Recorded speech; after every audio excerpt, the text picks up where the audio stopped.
Hello friends, welcome to back video. कैसा channel है? सुरम के साथ बात करें स्टैंडर्ड 8 चैप्टर नंबर 1 तेरी है ज़मीन का डाइजेस्ट है आपके लिए। बहुत ही अच्छी बात है। प्रार्थना गीत, विषय प्रवेश।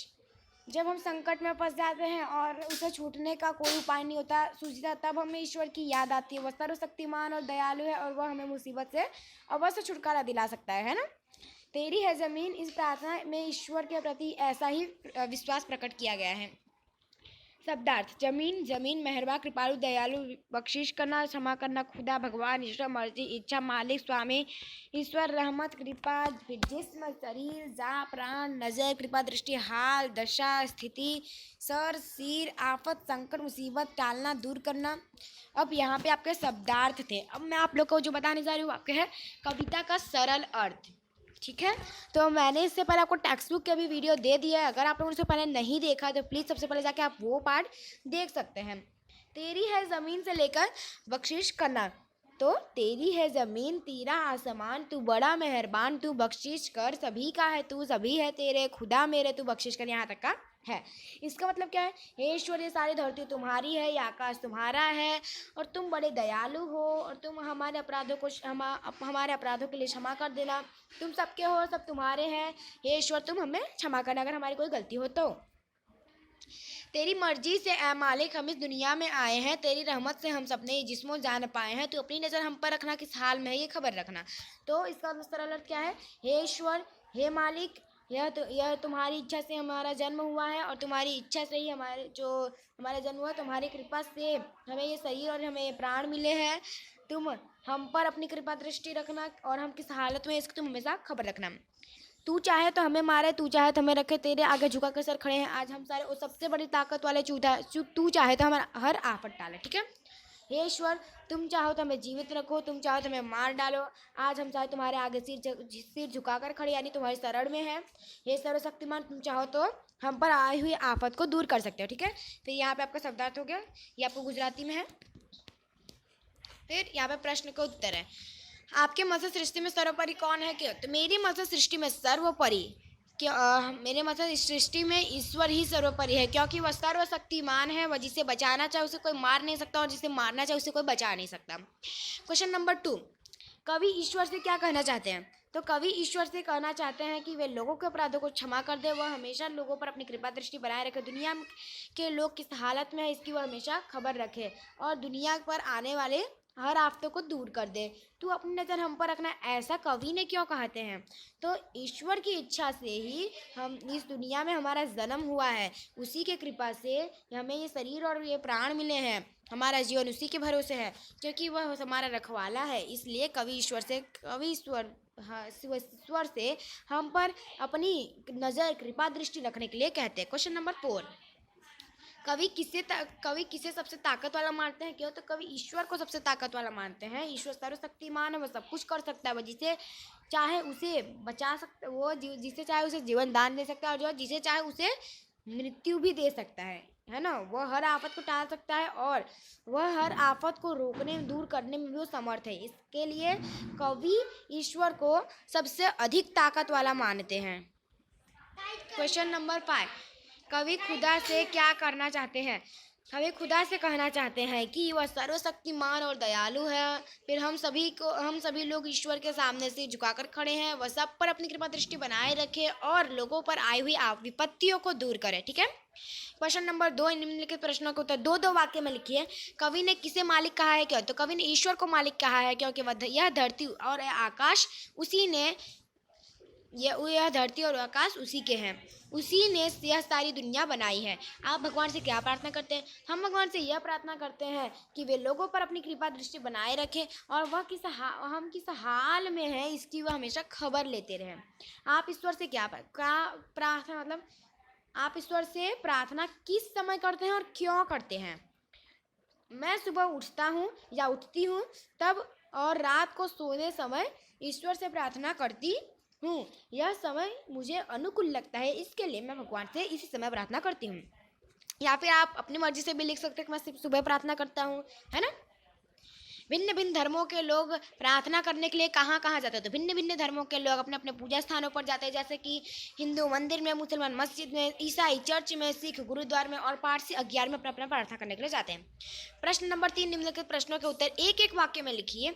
कवि ईश्वर से क्या बख्शने के लिए कहते हैं? तो कवि ईश्वर से अपने गुनाहों को बख्शने के लिए करते हैं, अर्थात क्षमा करने के लिए कहते हैं। फिर हम दुनिया में किसकी इच्छा से आए? हम दुनिया में ईश्वर की इच्छा से आए हैं। ईश्वर से हमें क्या क्या मिला? तो ईश्वर से हमें ये शरीर और ये प्राण मिले हैं। कभी ईश्वर के सामने कैसे खड़े? तो कभी ईश्वर के सामने सिर झुकाकर खड़े हैं। ईश्वर हर आफत को क्यों टाल सकता है? तो ईश्वर हर आफत को इसलिए टाल सकता है क्योंकि वह सर्वशक्तिमान है और ताकत वाला है। क्वेश्चन नंबर 4, जिसमें आपको ट्रू और ये क्या नाम से टिक द करेक्ट आंसर है। ईश्वर हमारे गुनाह को माफ कर देता है क्योंकि वह बड़ा मेहरबान या फिर दयालु है। हम ईश्वर के सामने सिर झुकाकर खड़े हैं क्योंकि वह सर्वशक्तिमान है। तू है बड़ा मेहरबान, तू बख्शिश कर। हम तेरी मर्जी से इस दुनिया में आए हैं। हम किस हाल में इसकी तो हमेशा खबर रखना आएगा। तू चाहे तो हमें रखे, तू चाहे तो हमें रखे। तेरे आगे झुकाकर से खड़े हैं आज हम सारे। यहाँ पे भी आपका टिक द करेक्ट आंसर ये। हम दुनिया में खुदा की मर्जी से आए हैं। हमें खुदा की रहमत से ये शरीर और प्राण मिले हैं। कवि चाहता है कि खुदा हम सब पर अपनी नज़र रखे।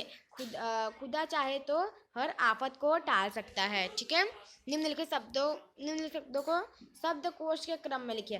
हृदय, मनुष्य, सुख, शांति, मित्र, डॉक्टर, दृष्टि, योद्धा, फिर श्रृंखला, नाविक और धन, क्षमता, उज्ज्वल, मंदिर, दूध, स्वर, धरा। अब इसको क्या करना है? कक्का में मतलब कक्का के वाइज करना है। शब्दकोश के क्रम में क्या होता है? जैसे पहले के अ आता है तो इन जितने सारे सेंटेंस में सबसे पहला शब्द अ होगा वही आएगा।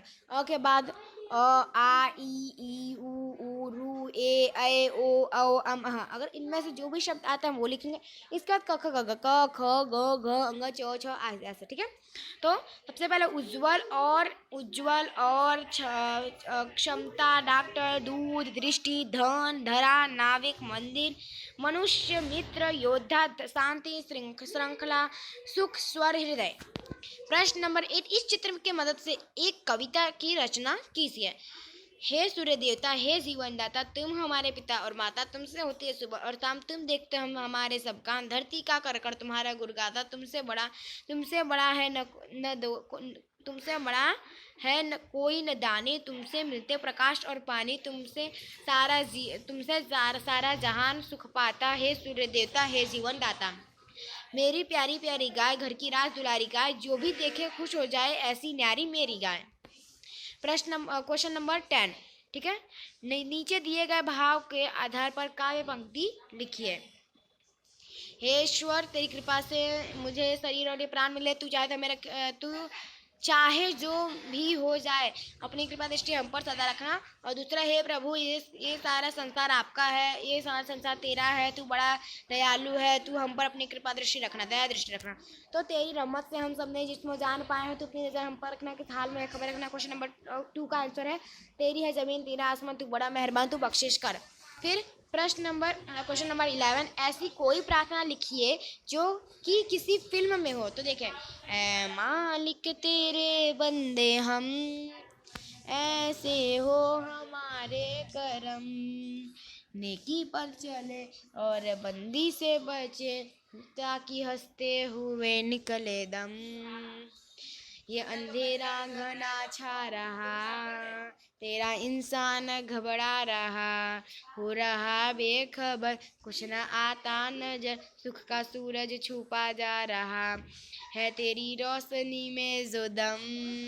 तू अमावस को कर दे पूनम, बड़ा कमजोर है आदमी, अभी लाखों है उसमें कमी, पर तू है जो खड़ा है दयालु बड़ा, तेरी कृपा से धरती थमी। दिया तूने हम सबको जन्म, तू ही झेलेगा हम सब के गम, जब जुल्मों का हो सामना, तब तू ही हमें थामना। वो बुराई करे हम भलाई भरे, नहीं बदले की हो कामना, बढ़ चुके प्यार का हर कदम, और मिटे भेद का ये भरम। आपको ऐसे कोई भी और आपको फिल्म के जो भी प्रार्थना आती हो आप कर लिख सकते हो। ये जो फिल्म है उसका नाम है 2 आंखें 12 हाथ, ठीक है। ये आपका गुजराती है, गुजराती में वही लिखा है आपको, अगर आप चाहो तो पढ़ सकते हो। चलो। हे ईश्वर, અમે તારા ભક્ત છીએ, અમારા કર્મ એવા હોય કે પ્રામાણિકતાથી વર્તીએ અને બુરાઈથી દૂર રહીએ, જેથી હસતા હસતા અમારા પ્રાણ નીકળે। આ આ સઘન અંધકાર છવાઈ ગયો છે અને તારો મનુષ્ય ડરી રહ્યો છે, સર્વથી અજાણ બની ગયો છે અને તેમને કશુંય નજર પડતું નથી। સુખનો સૂરજ છુપાઈ ગયો છે, તારા પ્રકાશમાં એવી શક્તિ છે કે તું અમાવાસને પૂનમ બનાવી શકે છે। મનુષ્ય ખૂબ નિર્બળ છે, હજી તેનામાં લાખો છતીઓ છે, પરંતુ તું જે વિદ્યમાન છે અને ખૂબ દયાળુ છે, તારી કૃપાથી ધરતી સ્થિર છે। તે અમને સૌને જન્મ આપ્યો છે, તું અમારો સૌના દુઃખ સહન કરશે। જ્યારે આત્મયાચારનો સામનો કરવાનો હોય ત્યારે તું જ અમને સંભાળી લેજે। તેઓ બુરાઈ કરે અમે ભલાઈ કરીએ, અમારામાં બદલો લેવાનો ભાવના ન હોય અને દરેક પગલું પ્રેમનું ભરીએ અને વેર લેવાનો भ्रम दूर થાય, ठीक है। क्वेश्चन नंबर 13, वचन बदलकर वाक्य फिर से लिखिए। मैंने कविता लिखी, हमने कविताएं लिखी, यह मेरी किताब है, ये हमारी किताबें हैं, इसे लड्डू दे दो तो इन्हें लड्डू दे दो। फिर क्वेश्चन नंबर 14 जिसमें आपको वचन परिवर्तन करना है। नदी का नदिया, दरवाजे कौवा कौवे, सड़के सड़क, लड़का लड़के, तोता तोते, महिला महिलाएं, वस्तु वस्तुएं, किताब किताबें, कला कलाएं, धातु धातुएं, कुत्ता कुत्ते, कमरा कमरे, आंखें, मछली मछलियाँ, वधु वधुएं। फिर यहाँ पे आपको 3 उपसर्ग लिखने, तो चौपाई, चौराही, चौपासा, बिन बात, बिन ब्याह, बिन कहे, परदेश, परलोक, परदादा, अनपढ़, अनहोनी, अनमोल, अधमरा, अधजला और अधखिला। फिर यहाँ पे आपका प्रयुक्त प्रत्यय है, वो आपका उपसर्ग था, ये आपका प्रत्यय है। मनुष्य प्लस था, धन प्लस वान धनवान, रसोई प्लस या रसोईया, टोकरा प्लस ई तो टोकरी, इक प्लस हरा इकहरा, धोखा प्लस बाज धोखाबाज। फिर बलवत प्लस ई बलवती, भाग्य प्लस वान भाग्यवान। यहाँ पे आपका ये पूरा लेक्चर खत्म होता है। अगर आपको वीडियो पसंद है इसे लाइक सब्सक्राइब शेयर कीजिए, कमेंट करके बताइएगा आप वीडियो इसका कैसा लगा। इसका मिलते अगले लेक्चर में। जय हिंद, जय भारत।